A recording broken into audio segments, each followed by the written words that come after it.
Hello students, welcome back to the class. So now in this lecture we are going to discuss about the protozoa. Okay, હવે next topic છે protozoa. Eukaryotic ડાયવર્સિટીની અંદર આપણે fungi અને algae બે વિશે discuss કર્યું. નાઉ third eukaryotic micro organism છે protozoa. Okay, સો પ્રોટોઝોઆની general characteristics સૌથી પહેલાં જોશું. Than we will see about the occurrence of protozoa. Okay, protozoa કઈ કઈ જગ્યાએ જોવા મળે છે, એનું અકરન્સ ક્યાં ક્યાં છે, ઓકે, ક્યાં ક્યાં પ્રેઝન્ટ હશે protozoa. Then ultra structure of protozoa. Okay, પ્રોટોઝોઆનું સ્ટ્રક્ચર કયા પ્રકારનું છે એના વિશે આપણે ડિસ્કસ કરીશું. And then we will discuss the economic importance of protozoa. Okay, તમારી ટેક્સ્ટ બુકની અંદર તમે જોશો તો એમાં રિપ્રોડક્શન આપેલું છે, પણ આલ્ગી અને પ્રોટોઝોઆનું રિપ્રોડક્શન તમારા સિલેબસમાં નથી. ઓકે, ખાલી ફંગીનું રિપ્રોડક્શન જ તમારે કરવાનું છે. So general characteristics of protozoa, સૌથી પહેલાં આપણે એના વિશે ડિસ્કસ કરીશું. So eukaryotic protist usually motile. Okay, protozoa કેવા છે તો કે યુકેરિયોટિક ઓર્ગેનિઝમ છે અને કયા કિંગડમની અંદર આવશે તો કે પ્રોટિસ્ટા. ઓકે, આપણે જે 5 કિંગડમ ક્લાસિફિકેશન છે વિટેકરનું, એમાં તો કે પ્રોટિસ્ટા ગ્રુપની અંદર પ્રોટોઝોઆ આવશે. ઓકે, સો યુકેરિયોટિક છે અને પ્રોટિસ્ટ ટાઈપના કિંગડમની અંદર, પ્રોટિસ્ટ કિંગડમની અંદર પ્રોટોઝોઆ આવે છે. Okay, so eukaryotic protist usually motile. Generally protozoa છે મોટાઇલ જોવા મળે છે. ઓકે, મૂવ કરી શકતા હોય એ ટાઈપના. Microscopic unicellular animalcules, single or in colonies. Okay, એકદમ માઇક્રોસ્કોપિક સાઇઝના જે નાના ઓર્ગેનિઝમ હશે અને તો કે યુનિસેલ્યુલર હશે જનરલી. ઓકે, પ્રોટોઝોઆ છે યુનિસેલ્યુલર જ જોવા મળશે. And single or colonies. Okay, single individually પણ પ્રેઝન્ટ હોઈ શકે પ્રોટોઝોઆ અને કોલોનીઝ બનાવીને કોલોનીના ફોર્મમાં પણ જોવા મળે છે. સો બંને રીતે પ્રોટોઝોઆ જોવા મળશે, એઝ અ સિંગ્યુલર ફોર્મમાં અને અથવા તો કોલોનીઝના ફોર્મમાં. ઓકે, વિધાઉટ ટિશ્યુ ઓર ઓર્ગન્સ. કોઈ પણ પ્રકારનું એની અંદર ટિશ્યુ કે ઓર્ગનનું અરેન્જમેન્ટ જોવા મળતું નથી. સો પ્રોટોઝોઆ કેવા છે તો કે માઇક્રોસ્કોપિક સાઇઝના હશે, યુનિસેલ્યુલર હશે અને તો કે એને કોઈ પણ ટિશ્યુ કે ઓર્ગન ટાઈપનું અરેન્જમેન્ટ એની અંદર જોવા મળતું નથી. સિંગલ ઇન્ડિવિજ્યુઅલી પ્રેઝન્ટ હશે અથવા તો કોલોનીઝના બનાવીને કોલોનીઝના ફોર્મમાં પણ પ્રેઝન્ટ હશે. Okay, and one or more ન્યુક્લિયાઈ. એની અંદર એક અથવા તો વધારે ન્યુક્લિયાઈ પ્રેઝન્ટ હશે. સિંગલ પ્રોટોઝોઆની અંદર એક અથવા તો એકથી વધારે ન્યુક્લિયાઈ જોવા મળે છે. And when in colonies. Okay, જ્યારે પ્રોટોઝોઆ કોલોનીઝના ફોર્મમાં પ્રેઝન્ટ હશે, ઓકે, એકબીજાની હારે ગ્રુપ બનાવીને રહેતા હશે કોલોનીના ફોર્મમાં, then they are differ from the metazoa in having all the individuals alike except those engaged in the reproductive activities. Okay, metazoa એટલે શું તો કે બે જે લાર્જ એનિમલ્સ છે બધાને આપણે મેટાઝોઆ તરીકે ઓળખીએ છીએ. ઓકે, તો જ્યારે કોલોનીના ફોર્મમાં હશે તો મેટાઝોઆથી કઈ રીતે અલગ પડશે? ઓકે, એની અંદર દરેક સેલ છે એ સિમિલર હશે. ઓકે, બધા ઇન્ડિવિજ્યુઅલ કોલોનીના સેલ છે પ્રોટોઝોઆ અને બધા પ્રોટોઝોઆ સેમ હશે. ઓકે, તો બધા સેલ છે એ સિમિલર જ હશે except those engaged in the reproductive activities. એટલે કે જે રિપ્રોડક્શનની બાબતમાં એક્ટિવ હશે એવા પ્રોટોઝોઆ જ બીજાથી અલગ પડશે. બાકીના બધા છે એ સેમ હશે. ઓકે, બધાની કેરેક્ટરિસ્ટિક સરખી હશે, એવા જ હશે. નાવ ધ પ્રોટોઝોઆ રિલેટેડ જે કાંઈ પણ સ્ટડીઝ થાય છે તો એ બ્રાન્ચને શું કહેવાય? પ્રોટોઝોઓલોજી. ઓકે, પ્રોટોઝોઓલોજી શું છે તો કે it is the branch of the science, okay, that deals with the protozoa. Protozoa related જે કાંઈ પણ સ્ટડીઝ થશે એ પ્રોટોઝોઓલોજીની અંડરમાં થાય છે. Now they are directly related only on the single negative characteristics. Okay, બધા પ્રોટોઝોઆ એકબીજાની સાથે કઈ રીતે રિલેટેડ છે તો કે ખાલી એક સિંગલ નેગેટિવ કેરેક્ટરિસ્ટિક્સથી રિલેટેડ છે. નેગેટિવ કેરેક્ટરિસ્ટિક્સ કેમ કહેવામાં આવેલું છે? કેમ કે એની અંદર એ કઈ વસ્તુ પ્રેઝન્ટ નથી એના બેઝિસ ઉપરથી. ઓકે, નેગેટિવિટીના બેઝિસ ઉપરથી પ્રોટોઝોઆને ગ્રુપમાં મૂકવામાં આવ્યા છે. ઓકે, સો કેના બેઝિસ ઉપરથી તો કે they are not multicellular. Okay, multicellular નથી એવા ઓર્ગેનિઝમ છે બધા, એટલે બધાને એક ગ્રુપમાં મૂકવામાં આવેલા છે. બધા પ્રોટોઝોઆ એકબીજાની સાથે તો કે આ એક જ કેરેક્ટરિસ્ટિક્સમાં સિમિલર છે. સો મલ્ટીસેલ્યુલર નથી એટલે કે સિંગલ સેલના જ બનેલા હશે. Okay, they are not multicellular. આ નેગેટિવ કેરેક્ટરિસ્ટિક્સના લીધે જ બધાને એક ગ્રુપમાં મૂકવામાં આવેલા છે. Okay, so they are the single negative characteristics ના બેઝિસ ઉપરથી એકબીજા હારે ડાયરેક્ટલી રિલેટેડ છે. Then they are simplest and primitive of all animals. Okay, બધા એનિમલ કરતાં પ્રોટોઝોઆ છે એ સૌથી સિમ્પલ છે અને તો કે સૌથી પ્રિમિટિવ છે. ઓકે, કેમ કે સૌથી પહેલાં જે છે એનિમલ કયા આવ્યા હશે તો કે પ્રોટોઝોઆની ડિસ્કવરી થઈ હશે. ઓકે, પ્રોટોઝોઆનું ઇવોલ્યુશન થયું હશે. સૌથી પ્રિમિટિવ છે અને એનું બોડી ઓર્ગેનાઇઝેશન છે એ પણ એકદમ સિમ્પલ જોવા મળશે. ઓકે, પ્રોટોઝોઆની અંદરના જે બોડી સ્ટ્રક્ચર્સ છે એ બધા સિમ્પલ હશે. સો they are simplest and primitive of all animals. The next, their body is naked or covered with the pellicle or shell. Okay, હવે એનું બોડી કેવું હશે પ્રોટોઝોઆનું તો કે પ્રોટોઝોઆ એટલે કે સિંગલ સેલનું જ બનેલું હશે એટલે આપણે બોડી કહીએ પ્રોટોઝોઆનું, અથવા તો પ્રોટોઝોઆનો સેલ કહીએ. બંને સેમ જ થશે, યુનિસેલ્યુલર ઓર્ગેનિઝમ જ છે. સો સેલ છે એ જનરલી કેવું હોય તો કે નેકેડ હશે એટલે કે એની આજુબાજુ કોઈ કવરિંગ પ્રેઝન્ટ નહીં હોય, અથવા તો કવર્ડ વિથ પેલિકલ. પેલિકલ એટલે કે એકદમ થીન કવરિંગ પ્રેઝન્ટ હશે પ્રોટોઝોઆની આજુબાજુ, એ થીન કવરિંગને પેલિકલ કહેવાય. ઓર શેલ. ઓકે, શેલ એટલે કે એકદમ હાર્ડ થીક કવર જે પ્રેઝન્ટ હોય એને શેલ તરીકે ઓળખવામાં આવે છે. ઓકે, સો પ્રોટોઝોઆની આજુબાજુ થીન કવરિંગ હશે અથવા તો થીક કવર હશે, ઓર કવરિંગ ન હોય નેકેડ પ્રોટોઝોઆ પણ જોવા મળે છે. એટલે કે કોઈ પણ પ્રકારનું એનું સ્ટ્રક્ચર જોવા મળશે. And often provided with internal skeleton. Okay, અંદર પ્રોટોઝોઆની અંદર સ્કેલેટન સિસ્ટમ જોવા મળશે. Next, body shape. ઓકે, પ્રોટોઝોઆનો બોડી શેપ છે કેવો હશે તો કે spherical, oval, elongated, flattened. Okay, કોઈ પણ ટાઈપનો શેપ જોવા મળે છે પ્રોટોઝોઆનો. Protoplasm is divided into the two parts. Okay, outer ectoplasm and inner endoplasm. Okay, પ્રોટોઝોઆનું જે પ્રોટોપ્લાઝમ છે એટલે કે એનું જે અંદરનું કન્ટેન્ટ હશે, સેલ્યુલર કન્ટેન્ટ, એ બે ભાગમાં ડિવાઇડેડ છે પ્રોટોપ્લાઝમ. ઓકે, એક્ટોપ્લાઝમ એટલે કે આઉટરનું જે પ્રોટોપ્લાઝમ છે, બહારની બાજુનું જે પ્રોટોપ્લાઝમનું લેયર હશે એને એક્ટોપ્લાઝમ કહેવાય, અને અંદરની બાજુની જે હશે એને ઇનર અથવા તો કે એન્ડોપ્લાઝમ તરીકે ઓળખવામાં આવે છે. ઓકે, એન્ડો એટલે કે inside. Now one or more nuclei present in the protozoa. Okay, પ્રોટોઝોઆની અંદર એક અથવા તો વધારે ન્યુક્લિયાઈ જોવા મળે છે. And ન્યુક્લિયાઈ May B મોનોમોર્ફિક or ડાયમોર્ફિક. Okay, મોનોમોર્ફિક એટલે કે આખું ન્યુક્લિયાઈ છે આખું સિંગલ સ્ટ્રક્ચરનું પ્રેઝન્ટ હશે, અથવા તો ડાયમોર્ફિક એટલે કે અલગ અલગ ટાઈપના, જોકે એની અંદર મોર્ફોલોજી જોવા મળશે structure. And it may be vesicular or massive. Okay, vesicular એટલે કે વેસિકલ્સની અંદર પ્રેઝન્ટ હશે, સિમ્પલ વેસિકલ જેવું સ્ટ્રક્ચર હશે ન્યુક્લિયાઈનું, અથવા તો કે મેસિવ એકદમ લાર્જ અને કોમ્પ્લેક્સ સ્ટ્રક્ચર પણ હોઈ શકે છે ન્યુક્લિયાઈનું. ઓકે, સો ન્યુક્લિયાઈ પણ તો કે મેસિવ હશે અથવા તો વેસિક્યુલર હશે, અને મોનોમોર્ફિક અથવા તો ડાયમોર્ફિક ટાઈપનું ન્યુક્લિયાઈ અંદર જોવા મળે છે પ્રોટોઝોઆની અંદર. Next is the locomotory organelles. Locomotory organelles એટલે શું કે એવા ઓર્ગેનેલ્સ કે જે મૂવમેન્ટ માટે રિસ્પોન્સિબલ છે. ઓકે, પ્રોટોઝોઆને મૂવમેન્ટ માટે હેલ્પફુલ અથવા તો મૂવમેન્ટ માટે રિસ્પોન્સિબલ ઓર્ગેનેલ્સ કયા કયા છે તો કે સુડોપોડિયા. ઓકે, જે અમીબાની અંદર જોવા મળે છે કે સુડોપોડિયાનું ફોર્મેશન થાય છે. ઓકે, ખોટા પગ જેવું બનશે અને એના લીધે મૂવમેન્ટ થતું હોય. નેક્સ્ટ, ફ્લેજેલા. ઓકે, ફ્લેજેલા પણ હોઈ શકે લોકોમોટરી ઓર્ગેનેલ તરીકે. સિલિયા પ્રેઝન્ટ હોય ઘણી એની અંદર, ઓર નન, કોઈ પણ પ્રકારનું લોકોમોટરી ઓર્ગેનેલ પ્રેઝન્ટ હોતું નથી, તો પણ પ્રોટોઝોઆ મૂવમેન્ટ કરી શકે છે. ઓકે, તો આ ટાઈપના લોકોમોટરી ઓર્ગન્સ અલગ અલગ પ્રેઝન્ટ હશે પ્રોટોઝોઆની અંદર. Then nutrition. Nutrition may be holozoic. Okay, holozoic ટાઈપનું ન્યુટ્રિશન જોવા મળે છે એટલે કે એનિમલ લાઈક. ઓકે, એનિમલ જેવું ન્યુટ્રિશન હોય એનું, તો એને એનિમલ લાઈક અથવા તો હોલોઝોઇક કહેવાય. Then plant like nutritional type હોય તો એને હોલોફાઇટિક કહેવાય.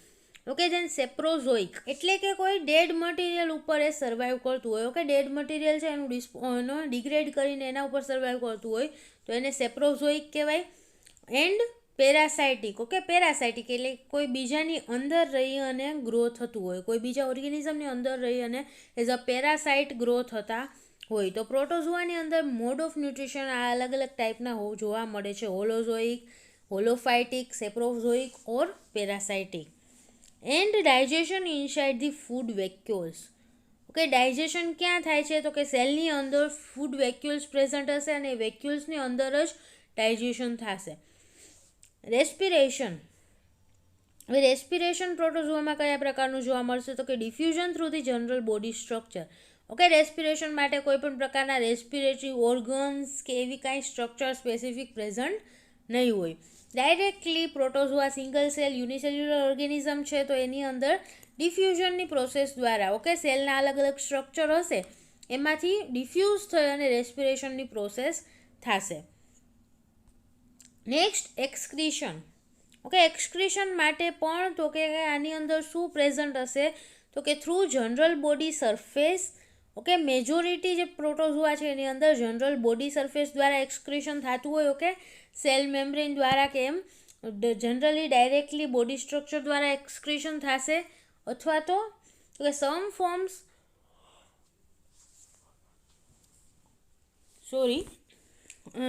અમુક જે પ્રોટોઝોઆ છે એની અંદર તો કે temporary opening in the ectoplasm. Okay આવા એની જે એક્ટોપ્લાઝમ એટલે કે આઉટર જે પ્રોટોપ્લાઝમ છે ઓકે એની અંદર ટેમ્પરરી ઓપનિંગ થશે એટલે કે હોલ જેવું ફોર્મ થશે ટેમ્પરરી અને એ હોલ દ્વારા એક્સક્રીશન થશે. પાછો એ હોલ છે સીલ થઈ જશે. ઓકે સો ટેમ્પરરી ઓપનિંગ હશે થોડોક ટાઈમ માટે જ્યાં હોલનું ફોર્મેશન થશે એક્ટોપ્લાઝમની અંદર. ઓકે સો આ રીતનું પણ એક્સક્રીશન જોવા મળે છે અથવા તો કે પરમેનન્ટ પોર. ઓકે ઘણા પ્રોટોઝોઆની અંદર પરમેનન્ટ પોર્સ પણ પ્રેઝન્ટ હોય છે કે જે હંમેશા પોર ત્યાં જ રહેશે. ઓકે એના થ્રુ એક્સક્રીશન થતું હોય વારંવાર. સો આવો પોર છે એને કહેવાય સાઇટોપાઇજ. ઓકે સાઇટોપાઇજ દ્વારા પણ એક્સક્રીશન જોવા મળે છે. સો એક્સક્રીશન માટેની અલગ અલગ મિકેનિઝમ પ્રોટોઝોઆની અંદર જોવા મળશે. Next is the contractile vacuoles. Okay contractile vacuoles છે એ પણ પ્રેઝન્ટ હશે પ્રોટોઝોઆની અંદર. એનું કામ શું છે તો osmoregulation in fresh water forms. Okay fresh વોટરની અંદર જે પ્રોટોઝોઆ પ્રેઝન્ટ છે એની અંદર ઓસ્મોરેગ્યુલેશન કરવાનું. ઓકે ઓસ્મોલારિટી છે એ મેન્ટેન રાખવાનું કામ કેનું હશે કોન્ટ્રેક્ટાઇલ વેક્યુલ્સનું. And also help in removing the excretory product. Okay એક્સક્રીશનની જે પ્રોડક્ટ છે એ પણ વેક્યુલ્સ દ્વારા બોડીમાંથી રિમૂવ થાય છે. ઓકે જે વેસ્ટ પ્રોડક્ટ છે એને રિમૂવ કરવા માટે પણ વેક્યુલ્સ હેલ્પફુલ રહેશે. Than reproduction. હવે રીપ્રોડક્શન છે એ બે ટાઈપનું જોવા મળે છે આની અંદર. ઓકે પ્રોટોઝોઆની અંદર સેક્સ્યુઅલ રીપ્રોડક્શન અને એસેક્સ્યુઅલ રીપ્રોડક્શન અને બંનેની મિકેનિઝમ પણ જનરલી મેજરલી સિમિલર જ હોય છે. બીજા હારે કે એસેક્સ્યુઅલ રીપ્રોડક્શન એના માટેની કઈ કઈ મેથડ જનરલી માઇક્રો ઓર્ગેનિઝમની અંદર જોવા મળે છે તો કે બડિંગ, બાઇનરી ફિશન, મલ્ટિપલ ફિશન ઓર સ્પોર્યુલેશન. ઓકે સો આ બધા ટાઈપનું એસેક્સ્યુઅલ રીપ્રોડક્શન પ્રોટોઝોઆની અંદર જોવા મળશે અથવા તો સેક્સ્યુઅલ રીપ્રોડક્શન ગેમેટ ફોર્મેશન દ્વારા ઓર કોન્જ્યુગેશનની પ્રોસેસ દ્વારા જોવા મળશે. ઓકે સો પ્રોટોઝોઆની અંદર બંને ટાઈપનું રીપ્રોડક્શન થાય છે, sexual reproduction or asexual reproduction. Life cycle alteration of the generation. Okay life સાયકલની અંદર પ્રોટોઝોઆની લાઈફ સાયકલની અંદર તો કે અલગ અલગ જનરેશનમાં ચેન્જીસ આવતા રહે છે. ઓકે ઘણો એનો લાઈફનો અમુક ફેઝ એવો હશે કે જેમાં એસેક્સ્યુઅલ રીપ્રોડક્શન થતું હોય, બીજો ફેઝ અમુક એવો હશે કે જેની અંદર સેક્સ્યુઅલ રીપ્રોડક્શન થતું હોય. તો આ રીતના અલ્ટરેશન છે એ આવતા રહેશે ઓકે પ્રોટોઝોઆની લાઈફ દરમિયાન. Next encystment is usually occurs to tide over the unfavourable condition. Encystment એટલે શું તો કે એની આજુબાજુ સિસ્ટનું ફોર્મેશન થાય. ઓકે હાર્ડ કવરિંગનું ફોર્મેશન થાય તો એ કેના માટે હોય તો કે to tide over the unfavourable condition. Okay unfavourable condition હોય તો એમાં સર્વાઈવ કરવા માટે આવું સિસ્ટનું ફોર્મેશન જનરલી થતું હોય પ્રોટોઝોઆની અંદર. Okay so it is known as the encystment કે સિસ્ટ ફોર્મેશનની જે પ્રોસેસ છે એને એન્સિસ્ટમેન્ટ કહેવાય. તો એ અનફેવરેબલ કન્ડિશનમાં સર્વાઈવ કરવા માટે પ્રોટોઝોઆની અંદર થશે. Next, there are 2 mode of the life. Okay, પ્રોટોઝોઆની લાઈફમાં 2 અલગ અલગ મોડ જોવા મળે છે. એક free living mode. Okay, free living mode એટલે શું? તો કે જનરલી ફ્રેશ વોટરની અંદર છે, સોલ્ટ વોટર છે, ડેમ્પ પ્લેસ એટલે કે જે મોઇશ્ચરવાળી, ઓકે, થોડીક વેટ જમીન હોય, તો એવી જગ્યાએ, આ બધી જગ્યાએ જે પ્રેઝન્ટ હશે એ ફ્રી લિવિંગ ફોર્મ કહેવાય. ઓકે, ફ્રી ફોર્મમાં પ્રોટોઝોઆ ત્યાં પ્રેઝન્ટ હશે. અને બીજું મોડ ઓફ લાઈફ શું છે? તો કે પેરાસાઇટિક ફોર્મ, એટલે કે કોઈની અંદર અથવા તો કોઈ ઓર્ગેનિઝમની અંદર અથવા તો એની સરફેસ ઉપર કે એમ, ઓકે, એની હારે અટેચ્ડ ફોર્મમાં જોવા મળે તો it is known as the parasitic form. Clear? Now next is the size. હવે પ્રોટોઝોઆની સાઇઝ કેવા પ્રકારની હશે? કે usually they are microscopic in size. Okay, એકદમ નાની સાઇઝના હશે કે જે આપણે જનરલી વિઝિબલ આઈ દ્વારા આપણે નેકેડ આઈઝ દ્વારા જોઈ શકતા નથી. Okay, but their size vary from the 2 microns to 250 microns. Generally આટલી સાઇઝના પ્રોટોઝોઆ જોવા મળે છે. ઓકે, 2 માઇક્રોન્સ એટલે કે 2 micrometre. Okay, 2 micrometre is equal to, તો કેટલા મિલીમીટર થાય? તો કે 0.001 millimetre.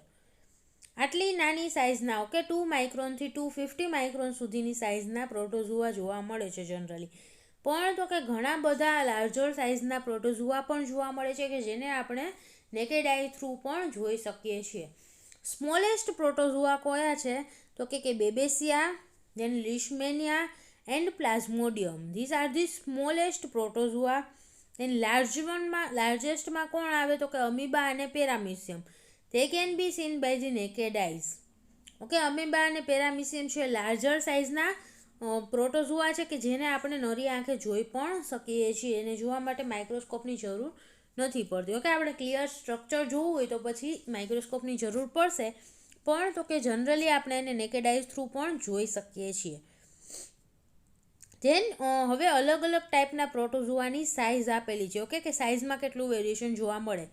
So first is the spirostomum. સ્પાયરોસ્ટોમમની સાઇઝ કેટલી હશે? તો કે ciliate grows to 3 millimetre long. Okay, ciliate એટલે કે એની અંદર સિલિયા પ્રેઝન્ટ હશે. ઓકે, સો એની લેન્થ છે એ કેટલી થશે? તો કે 3 મિલીમીટર લાંબુ એનું સાઇઝ હશે. Okay, 3 millimetre long. Next is the pelomyxa. પેલોમિક્સાની સાઇઝ કેટલી હશે? તો કે 1 to 5 millimetre in diameter. Okay, round શેપનું હશે તો એનો ડાયામીટર આપેલો છે કે 1 થી 5 મિલીમીટર જેટલો એનો ડાયામીટર હશે. Next is the Porospora gigantea. Okay, Porospora gigantea એની સાઇઝ હશે 16 મિલીમીટર. દેન સાયક્લોસ્લાઇફિસ. ઓકે, સાયક્લોસ્લાઇફિસ એની સાઇઝ છે 50 મિલીમીટર ઇન ડાયામીટર, અથવા તો એના કરતાં પણ વધારે સાઇઝનું જોવા મળે છે. ઓકે, અને તો કે ઘણા મરાઇન પ્રોટોઝોઆ છે. ઓકે, ઘણા શેલ્ડ મરાઇન પ્રોટોઝોઆ હશે એનો ડાયામીટર 63 મિલીમીટર જેટલો પણ જોવા મળે છે. એટલે કે આટલું લાર્જ વેરિએશન આપણે જોઈ શકીએ છીએ પ્રોટોઝોઆની સાઇઝમાં. ઓકે, અલગ અલગ સાઇઝના પ્રોટોઝોઆ હશે.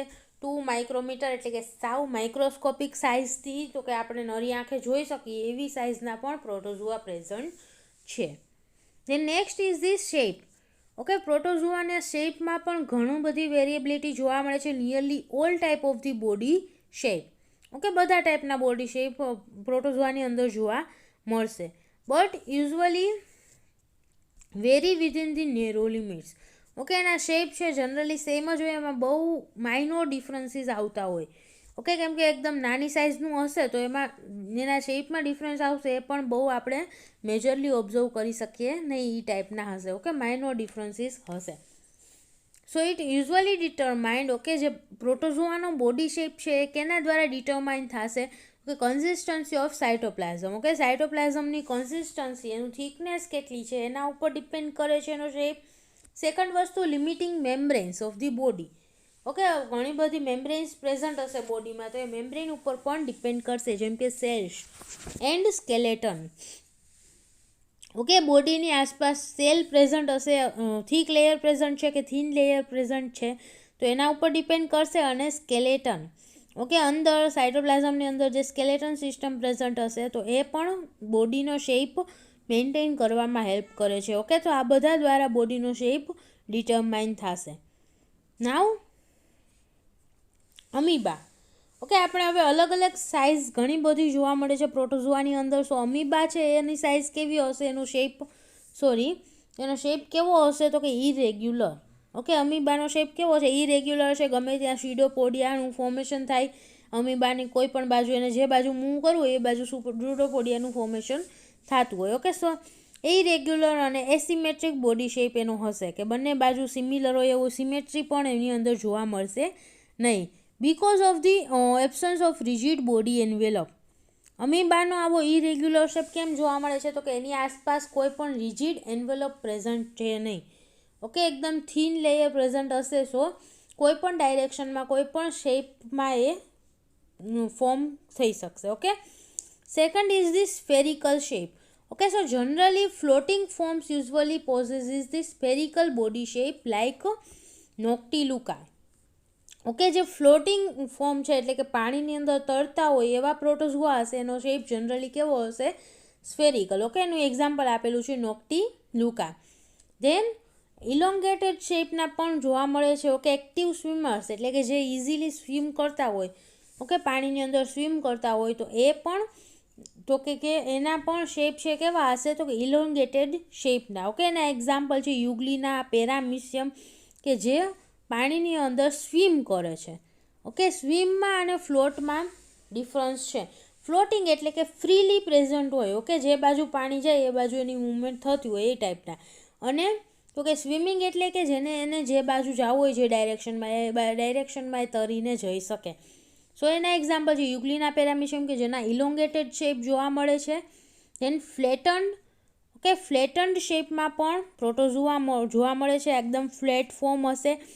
ઓક્સીટ્રીચા એનું એક્ઝામ્પલ છે. Okay, flattened form of protozoa. Then બીજા કેવા શેપ જોવા મળશે તો કે ઘણા બધા ફનેલ શેપના પણ જોવા મળશે. ઓકે, સ્ટેન્ટર પ્રોટોઝોઆ છે એનો શેપ કેવો છે? ફનેલ શેપનો. ઓકે, સો ફનેલ શેપના એને સેલ અને સેલ એકદમ થીક કવરિંગ પ્રેઝન્ટ હશે તો કોઈ પર્ટિક્યુલર શેપ પણ એ ડિરાઈવ કરી શકે. ઓકે, પ્રોટોઝોઆની અંદર સેલના લીધે પર્ટિક્યુલર શેપ પણ આવશે તો ફનેલ શેપના પ્રોટોઝોઆ જોવા મળે છે. ધેન બેલ શેપ્ડ પ્રોટોઝોઆ પણ અવેલેબલ છે. Okay, bell shaped Vorticella is the example of the bell shaped protozoa. So આ રીતના ઘણા બધા અલગ અલગ શેપના પ્રોટોઝોઆ પણ જોવા મળે છે. સો પ્રોટોઝોઆમાં ગ્રેટ વેરિએશન જોવા મળશે. એની સાઇઝમાં મિનિમમથી મેક્સિમમ. ઓકે, ઘણી બધી સાઇઝ વેરિએશન જોવા મળશે. શેપમાં પણ જો કે જેટલા પોસિબલ હોય એવા ઘણા બધા ફોર્મમાં પ્રોટોઝોઆ જોવા મળે છે. અને તો કે પ્રોટોઝોઆમાં સિમિલારિટી શું છે બધાની અંદર તો કે ખાલી એક નેગેટિવ પોઈન્ટ ઓફ વ્યૂથી જ એની અંદર સિમિલારિટી છે. ઓકે, સિમ્પલ નેગેટિવ કેરેક્ટરિસ્ટિક્સમાં જ એની અંદર સિમિલારિટી જોવા મળે છે કે બધા કેવા હશે તો કે યુનિસેલ્યુલર હશે. Okay, they are not multicellular. બાકી એની સાઇઝ છે, એનો શેપ છે, એની સ્ટ્રક્ચર છે, એમાં ઘણી બધી વેરિએશન જોવા મળશે. Clear? So this are the general characteristics of protozoa. આપણે નેક્સ્ટ લેક્ચરની અંદર આગળ ડિસ્કસ કરીશું. ઓકે, કે પ્રોટોઝોઆનું અકરન્સ કઈ જગ્યાએ પ્રોટોઝોઆ જોવા મળે છે. And then we will discuss about the different structure of the protozoa. Okay, ultra structure of protozoa એના વિશે આપણે ડિસ્કસ કરીશું. So thank you so much students for watching this video, and if you have any doubt then please ask in the comment box. Thank you.